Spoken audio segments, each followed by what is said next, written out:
반갑습니다. 기상학 개괄 세 번째 영상입니다. 이번 시간에는 간단하게, 이번 영상은 길이는 길지 않을 예정이고요. 이번 시간에는 간단하게 이제 기층의 이 대기권의 연직 구조에 대해서 조금 살펴보도록 하겠습니다. 우선은 가장 쉽게 생각할 수 있는 어떤 기준을 우리가 기압으로 한번 생각을 해 보도록 하겠습니다. 그래서 기압을 한번 보면 아래쪽에 있는 그림을 한번 살펴볼 수 있을 것 같은데요. 요 그림을 보면 요 끝지점 대략 한 1013 단위가 밀리바라고 나와 있는데요. 이 밀리바는 1헥토파스칼이랑 같은 값이다 라고 생각을 하면 되겠습니다. 1바라고 하는 게 10만 파스칼이거든요. 자, 그러면 지금 이게 헥토파스칼 단위로 바꾸면 이렇게 되겠죠. 10만 파스칼을 헥토파스칼, 헥토가 100을 뜻하니까, 그리고 1바라고 하는 건 밀리바는 1000분의 1이죠. 그러면 1000 밀리바랑 1바는 같은 값이죠. 그러니까 이 두 개가 같다라는 겁니다. 1 밀리바랑 이제 헥토파스칼은 같은 개념이다. 그래서 여기 지금 밀리바라고 적혀 있는 거 여러분이 헥토파스칼로 바꿔서 편하게 읽어주시면 되겠습니다. 어쨌든 지상의 평균적인 기압을 우리가 1013 헥토파스칼로 정의를 하고 있습니다. 자, 그러면 이 1013 헥토파스칼인데요. 이것이 고도가 높아짐에 따라서 점점 감소하는 그런 그래프 경향성을 보여주고 있습니다. 자, 그런데 여기서 우리가 유심히 봐야 할 거는 이 그래프의 기울기가 되겠는데요. 우리가 수학 시간에 배우던 어떤 기울기의 정의를 생각해 보면 이제 여기 위쪽이 기울기가 좀 가파르고 아래쪽이 기울기가 완만한 것처럼 보이게 되는데요. 근데 우리가 기압의 갑률, 고도에 따른 기압의 갑률이라는 개념을 가지고 좀 접근을 해보면 X축과 Y축이 우리가 수학 시간에 봤던 거랑 조금 뒤집혀 있다는 생각이 들 겁니다. 자, 한번 살펴보면 고도가 올라감에 따라서 기압이 처음에는 가파르게 줄어들죠. 그리고 이제 고도가 높아졌을 때 예를 들어서 200 헥토파스칼 정도 있는 요 지점이 아마 한 12km 이 정도가 되는 것 같아요. 자, 여기서 이제 한 100 헥토파스칼 정도로 줄어드는 높이는 한 4km 올라가면 요 정도 줄어드는 거니까, 자, 그러면 4km가 올라가야 100 헥토파스칼 정도가 줄어들었는데요. 지상 부근을 한번 생각해 봅시다. 여기를 하면 100 헥토파스칼 줄어들면 한 요 정도만 올라가면 되죠. 요 높이는 지금 이 그래프 상에서 한 1km 정도밖에 안 되는 것 같습니다. 자, 그러면 1km만 올라가도 100 헥토파스칼이 줄어드는 게 이 지상 부분인데요. 고도가 높아지게 되면 뭐 한 4km 올라가야 100 헥토파스칼이 줄어든다 라고 하면 이제 고도가 올라감에 따라서 기압이 점점점 천천히 줄어들게 되는 거죠. 그래서 이 우리가 뭐 예를 들면 이런 식으로도 표현을 할 수가 있을 텐데요. 이게 고도가 높아짐에 따라서 이 기울기 값이 점점 줄어들게 되는 거죠. 물론 절대값을 생각하는 게 여러분이 좀 편할 겁니다. 압력이 줄어드니까 감소 마이너스 값이겠죠. 어쨌든지 간에 고도가 올라감에 따라서 이 기압의 갑률 자체는 점점점 줄어들게 된다. 이 개념으로 좀 이해를 해 주시고요. 그게 이제 왼쪽에 나와 있는 설명이 되겠습니다. 자, 그러면 이게 왜 이렇게 되느냐 하는 걸 한번 생각을 해봐야 되는데요. 오른쪽에 있는 그림을 통해서 조금 더 쉽게 이해를 할 수가 있을 것 같습니다. 일단 기압이라고 하는 건 이 단위 면적의 이제 그 위에 놓여 있는 공기 덩어리의 무게라고 생각할 수가 있습니다. 기압에 대해서 나중에 다 자세히 조금 더 설명을 할 기회가 있을 것 같은데요. 일단은 간단하게 단위 면적당 누르는 공기 기둥의 무게라고 생각을 해봅시다. 자, 그러면 이게 누르면 누를수록 아래쪽에는 더 많은 압력이 가해지게 되겠죠. 그러니까 아래쪽에 있는 공기는 눌러서 압축되어 있으니까 밀도가 큰 상태고요. 위쪽에는 그 위에서 누르고 있는 공기 무게가 적기 때문에 여기는 입자들이 듬성듬성 있게 되겠죠. 자, 그러면 여기는 밀도가 작고 여기는 밀도가 큽니다. 자, 그러면 당연히 이제 조금만 올라가도 밀도가 큰 공기 덩어리는 조금만 올라가더라도 무게가 확 줄어들겠죠. 자, 그러니까 이 부분에서는 기압의 갑률이 상당히 크게 될 거고요. 그리고 위쪽으로 올라갈수록 기압의 갑률이 점점점 떨어지게 되겠죠. 그래서 이제 이 그래프의 기울기 자체가 점점점점점점점 이제 지구과학적 표현으로는 완만해지는 거죠. 처음에는 급하게 줄어들다가 점점점점점 고도가 높아질수록 완만하게 기압이 줄어들게 되는 그런 그래프 경향성을 보여주고 있습니다.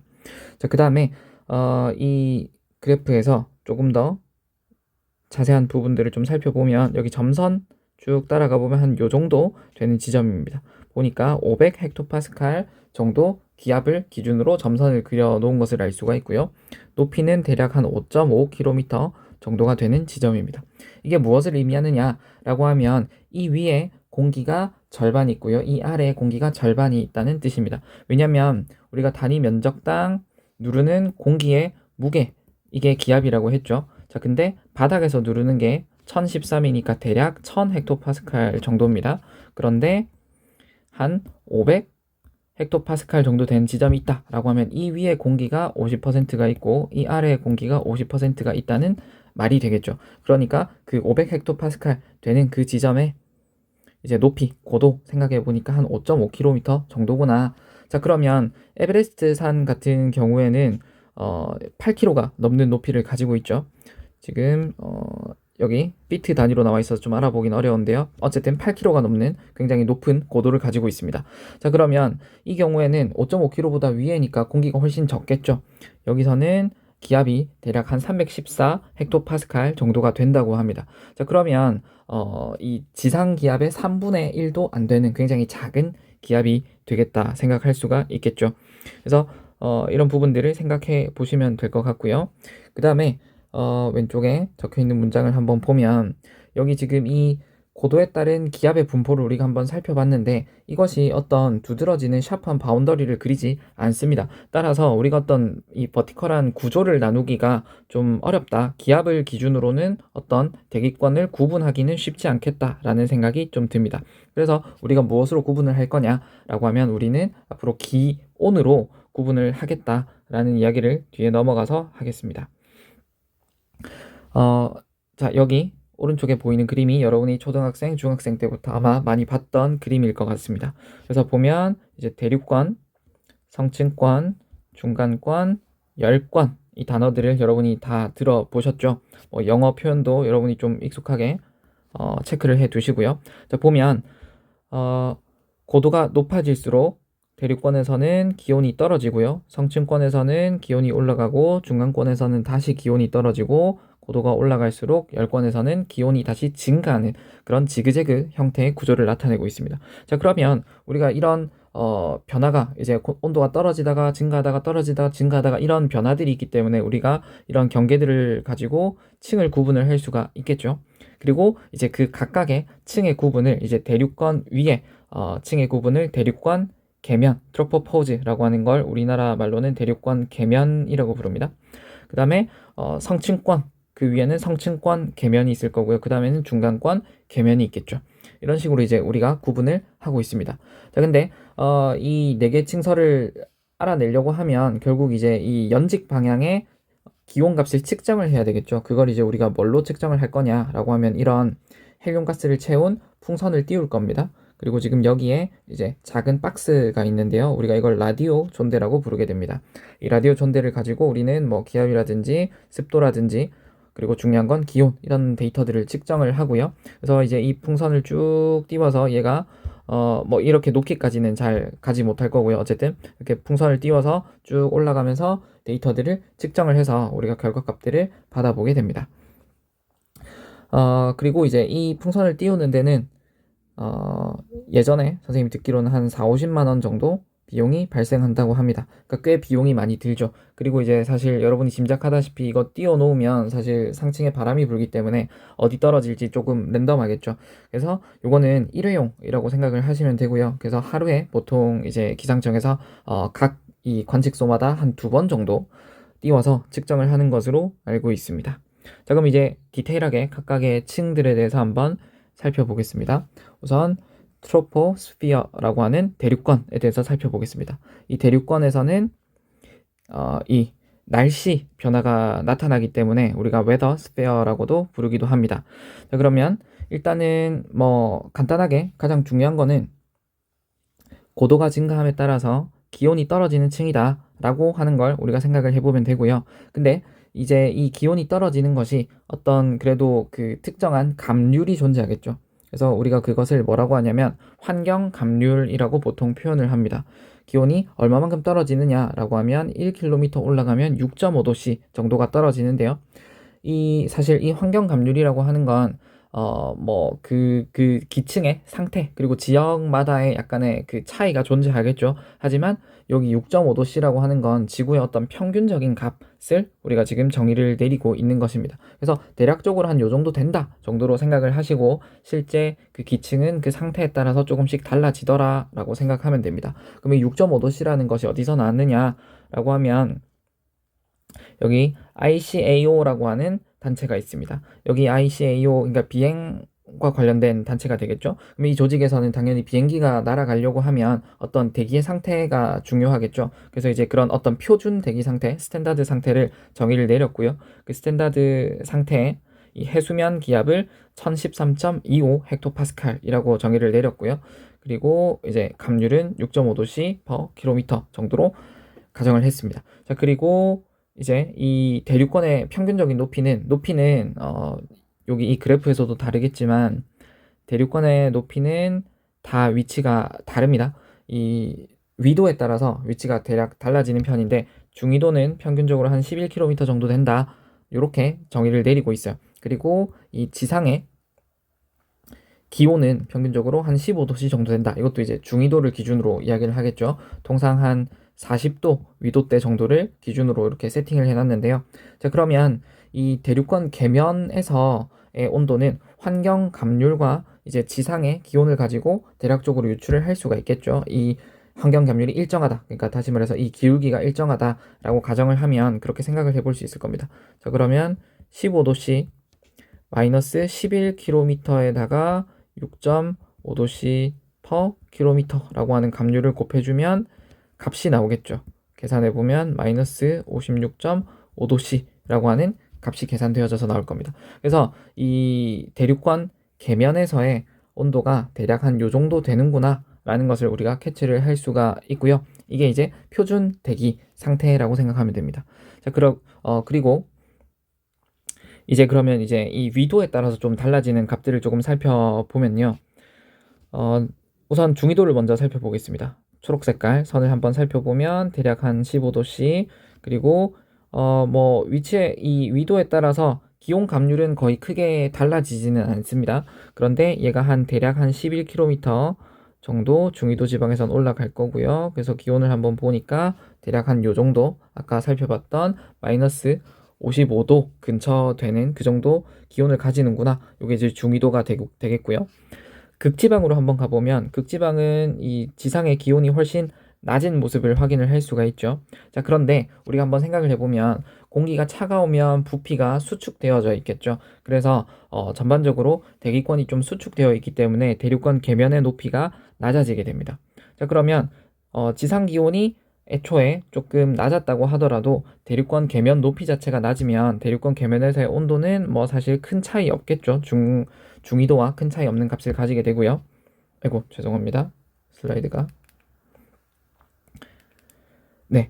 그리고 이제 이 열대지방 적도 부근을 한번 생각을 해보면, 적도 부근은 당연히 지상 기온이 더 높겠죠. 자, 그런데 공기가 부풀어 있어요. 따뜻한 공기이기 때문에 공기층이 부풀어 있게 되고, 그럼 부피가 커지면 대륙권 계면의 높이도 높아지게 되겠죠. 그런데 환경 감률은 이제 비슷한 기울기를 가지고 있다라고 하고, 이제 두께가 지금 여기 보면 15km를 훨씬 초과하는 두께가 되겠죠.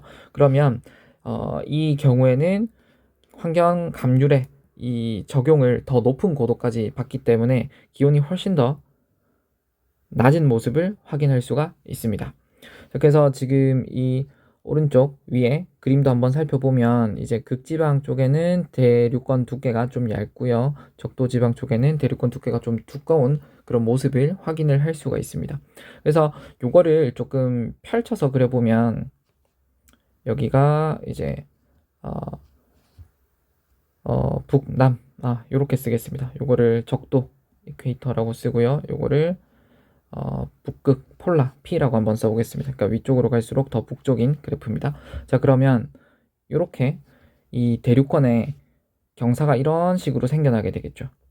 자, 그리고 이게 만약에 등압 면이라고 한다면, 지금 여기랑 여기 A, B 점을 찍어 보겠습니다. 어디가 기압이 더 높을까요?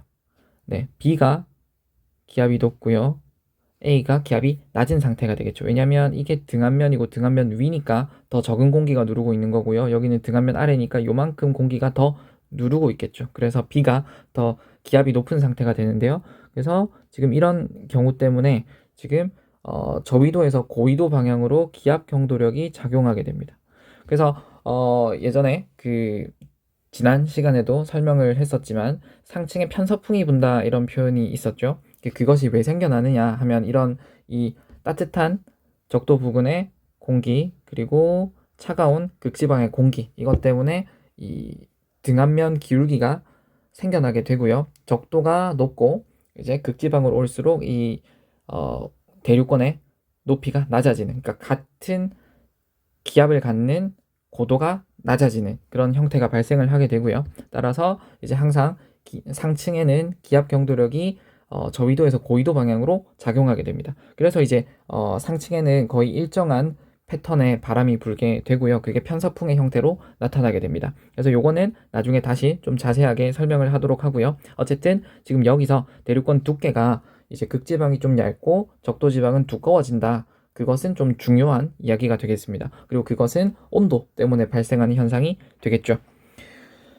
그리고 이제 왼쪽에 있는 내용을 한번 살펴보면 우리가 이 대류권을 대류권이라고 부르는 의미를 좀 한번 생각을 해보면 여기서는 이제 고도가 올라갈수록 기온이 낮아지게 되죠. 자, 그러면 우리가 따뜻한 건 위로 올라가고 차가운 건 아래로 내려오고 싶은 그런 성질이 있죠. 그러면 이제 대류가 발생할 수가 있겠죠.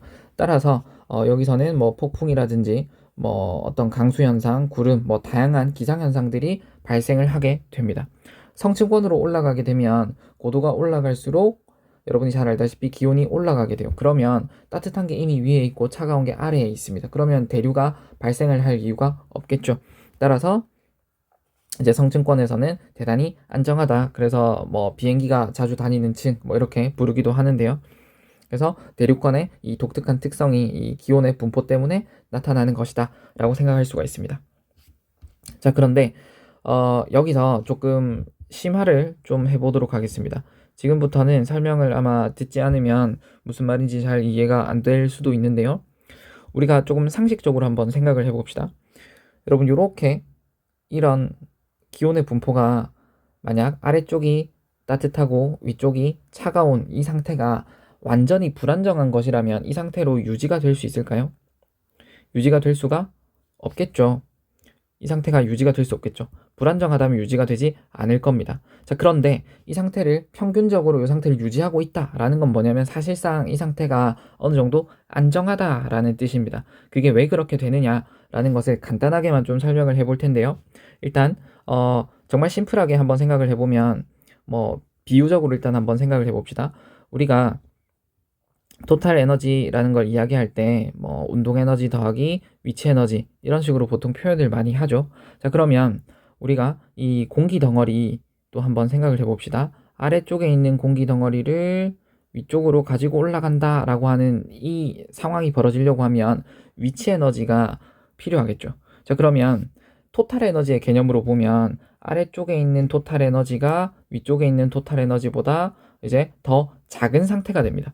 왜냐면 위쪽으로 올라가면 위치 에너지가 커지기 때문에 얘는 토탈 에너지가 더 클 수가 있어요. 온도가 낮더라도. 그래서 요거는 뭐 사실은 조금 더 복잡한 내용을 많이 배워야 되지만 그냥 이렇게만 간단하게 생각해 봅시다. 위로 올라갈수록 이 에너지, 토탈 에너지가 큰 게 정상적인 분포가 될 거고요. 그런데 아래에는 온도가 높으니까 토탈 에너지가 클 것 같지만 실질적으로는 위치 에너지가 작은 상태고 위쪽에 있으면 위치 에너지가 큰 상태이기 때문에 토탈 에너지가 커요, 위쪽이. 따라서 그 상태가 이제 안정한 상태로 유지가 되는 것이다 라고 이해를 하시면 되겠고요. 그런데 이제 이것이 조금 기울기가 변함에 따라서 아래쪽에 에너지가 더 커지게 되면 이제 대류가 일어나게 되는 거다 이렇게 생각하면 되고요.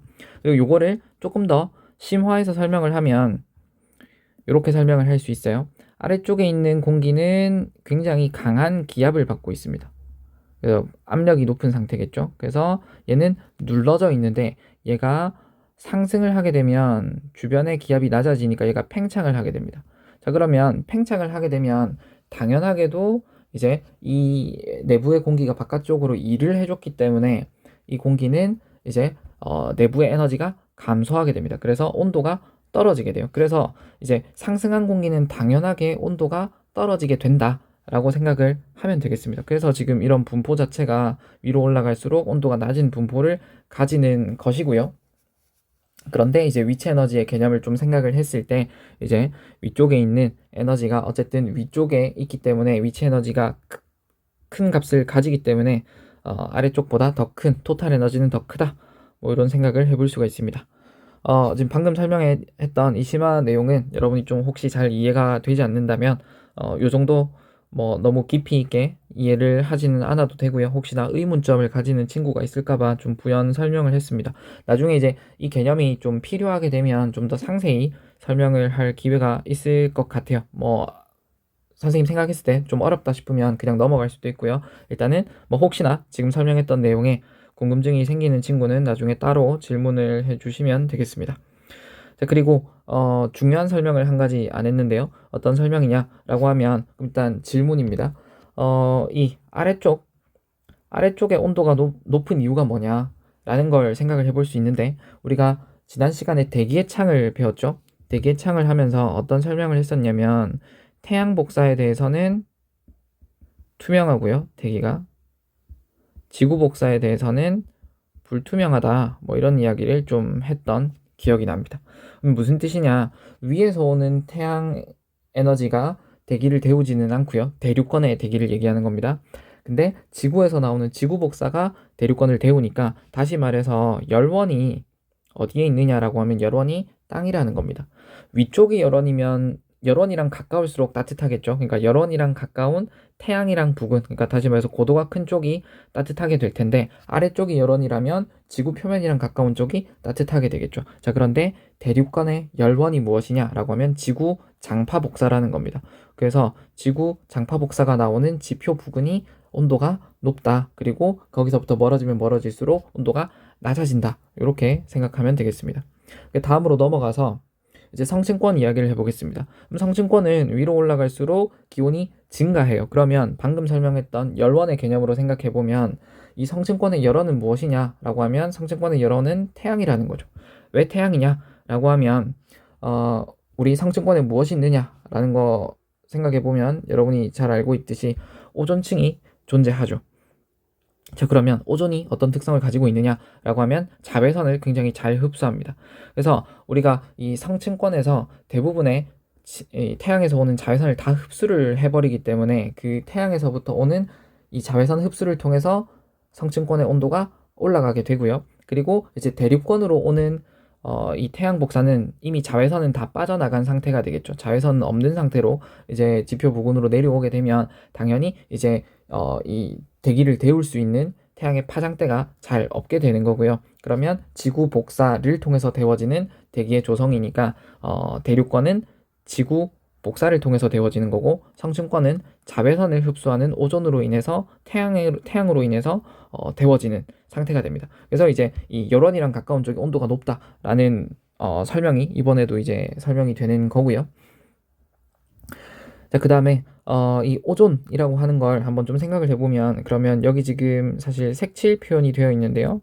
우리가 오존층 여기 지금 맥시멈 오존이라고 되어 있는데 오존층이라고 하는 구간이 대략 한 20km에서 30km 사이 정도 되는 구간이 오존층이라고 불리게 됩니다. 그런데 이 오존층이라고 하는 게 사실은 오존의 농도가 얼마 이상인 경우에 오존층이라고 부르는 거거든요. 그래서 지금 여기 이 그림을 그대로 이어보면 한 대략 한 요 정도 라인이 오존층이라고 불릴 수가 있을 것 같은데요. 근데 오존이 여기만 있는 게 아니고 그 위에서부터 이미 오존이 있어요. 자, 그러면 얘가 생각을 해봤을 때 오존층에서 가장 온도가 높아야 되는 거 아니냐라고 궁금할 수 있겠지만 오존이 여기만 있는 게 아니고요. 오존은 성층권 상부에서부터 이미 오존이 생겨나고 있습니다. 그래서 성층권 상부에서부터 태양 복사를 흡수를 하는데 이제 태양 흡수되지 않은 자외선이 그대로 오는 게 성층권 상부겠죠. 그러니까 거기서 가장 많이 흡수를 해서 온도가 높아지고요. 그리고 이제 점점점 아래로 내려올수록 이제 흡수되고 위층에서 흡수되고 남은 자외선을 가지고 흡수가 되고 또 거기서 흡수된 거 빠진 자외선 남은 자외선을 가지고 그 아래층이 흡수되고 뭐 이런 식이 될 거니까 아래로 갈수록 이제 온도가 낮아지는 그런 경향성을 가지게 되겠습니다. 그래서 어쨌든 이 성층권은 태양에 의해서 데워진다라는 거 한번 생각을 해보면 좋을 것 같고요. 다음으로 넘어가겠습니다. 자, 그럼 중간권은 어떻게 되느냐라고 하면 중간권의 열원은 지금 그럼 이 온도 분포만 생각을 해봐도 아래쪽이 열원이다라는 생각이 들죠. 네, 성층권의 열원은 어디라고 생각하면 되냐면 중간권의 열원은 어디라고 생각하면 되냐면 성층권이 열원이다라고 생각하면 됩니다. 그러니까 성층권이 따뜻하니까 이 성층권의 열을 가지고 중간권을 데우니까 성층권이랑 가까운 이 성층권 계면 부근이 온도가 높고요. 위로 올라가면 올라갈수록 온도가 낮아지는구나 라고 생각을 하면 되고요. 그리고 이 성층권은 지금 보면 대략 한 마이너스 90도 이 중간권 계면 제가 계속 말실수를 한 것 같은데 중간권입니다. 중간권 계면에서 마이너스 90도씨 정도가 되는 온도를 나타내고 있는데요. 그래서 이제 이 대기권 상에서 가장 온도가 낮은 부분이 이제 중간권 영역에서 나타난다 라고 생각을 하면 되겠습니다. 좀 더 정확하게는 중간권 계면에서 나타난다 라고 생각을 하면 되고요. 그리고 이제 이 기압에 대해서 조금 설명을 하고 있는데요. 앞으로 잠깐 돌아가서 자, 요거 한번 보겠습니다. 자, 여기 이 그래프에서 여기 지금 36km인데도 이미 지금 우리 이 기압의 스케일에서는 거의 0에 가까운 모습을 확인을 할 수가 있죠. 근데 네, 한 30, 아까 6km, 한 요 정도 부분이었죠. 그러니까 지금 아직 중간권이 되지 않은 상층권 정도입니다. 자, 그럼 중간권으로 올라오게 되면 그거보다 압력이 훨씬 더 떨어지게 되겠죠. 그래서 이 중간권이 시작되는 한 상층권 계면 정도가 되면 어느 정도냐라고 하면 이 1000분의 1 해수면 기압의 1000분의 1, 그럼 다시 말해서 한 1 헥토파스칼 정도밖에 안 된다는 겁니다. 자, 그런데 이제 더 위에 중간권 계면 정도로 올라가면 어느 정도가 되느냐 100만 분의 1 정도밖에 안 된다는 겁니다. 그러면 100만 분의 이제 1 해수면 기압 한 10의 3승 정도가 되면 이거는 한 10의 3승분의 1 헥토파스칼 한 1000분의 1 헥토파스칼 정도밖에 안 된다는 거죠. 그러니까 이제 기압은 굉장히 낮은 상태. 그럼 당연히 열권으로 올라가면 기압은 훨씬 더 낮게 되겠죠. 다음으로 넘어가서 열권을 한번 살펴보면 이제 열권은 또 역시 분포가 고도가 올라갈수록 이제 이 온도가 높아지는 형태가 되고요. 그러면 우리가 생각을 해보면 이 열권의 열원은 또 위쪽에 있겠죠. 역시 태양이 열원이 됩니다. 그럼 다시 정리해서 대륙권의 열원은 지표, 그리고 성층권의 열원은 태양의 자외선 복사, 그리고 중간권의 열원은 이 성층권이 될 거고요. 이제 열권의 열원은 또 태양이 되는 그런 형태가 되겠습니다. 그런데 이 열권 같은 경우의 특징이 이제 열권 위의 층은 우리가 잘 구분을 하지 않는데요. 이 좀 잘 이제 이 어퍼 리밋 자체가 좀 뚜렷하게 드러나지는 않는 편입니다. 왜냐면 굉장히 기압도 낮고 그러니까 상당히 밀도가 낮은 그런 상태고 굉장히 그냥 퍼져 있는 어디까지인지 불분명하게 퍼져 있는 영역이기 때문에 우리가 어떤 경계를 논하기가 좀 어렵고요. 그래서 지금 이 그림에서도 이렇게 지그재그로 이렇게 표시를 해 두었습니다. 뭐 통상 한 500km 이상 갈 거다라고 생각을 하시면 될 것 같고요. 자, 그런데 지금 보니까 이 온도가 지금 여기도 충분히 높지만 위로 올라가면 온도가 훨씬 더 높아지게 되거든요. 지금 그림을 잘라놔서 그런데 이 온도가 굉장히 높아지게 되는데 그것이 이제 어떻게 데워지는 거냐라고 한번 살펴보면 극단적으로 온도가 높은데 어떻게 데워지는 것이냐라고 하면 태양에서 오는 이 하이 에너지, 그러니까 다시 말해서 굉장히 초단파라고 부르게 됩니다. 굉장히 짧은 파장. 우리 이 오존층 같은 경우에는 자외선 영역대 정도였죠. 근데 그 자외선 영역보다 이제 더 파장이 짧은, 더 하이 에너지를 가지는 그런 태양 복사들은 어디서 흡수가 되냐면 열권에 있는 이 산소나 질소의 원자로부터 흡수가 됩니다. 여기서 이제 원자라는 표현이 좀 중요한데요. 우리가 대륙권에서는 보통 분자, 몰큐울이라고 하잖아요. 그런데 지금 여기서 아톰이라고 하는 이유가 무엇이냐라고 하면 이미 이제 태양 복사 이런 것들로 인해서 그러니까 강한 에너지가 오게 되면 이 분자가 이제 태양 복사를 맞고 쪼개져서 원자 상태가 되겠죠. 그리고 이 원자들이 이제 또 태양 복사를 흡수하게 되는 그런 경우를 의미하는 겁니다. 그래서 여기 10권에서는 이제 태양 복사로 인해서 이미 원자들이 되어 있고요. 그러니까 분자가 이미 쪼개져 있는 상태고요. 그리고 이제 그 원자들이 또 태양의 고에너지 복사들을 흡수하는 상태다. 이렇게 생각을 하시면 되겠습니다. 그리고 그 온도가 어느 정도 되느냐, 이제 이 10권 위로 올라가면 1000도씨 이상이 되는 영역이 있는데요.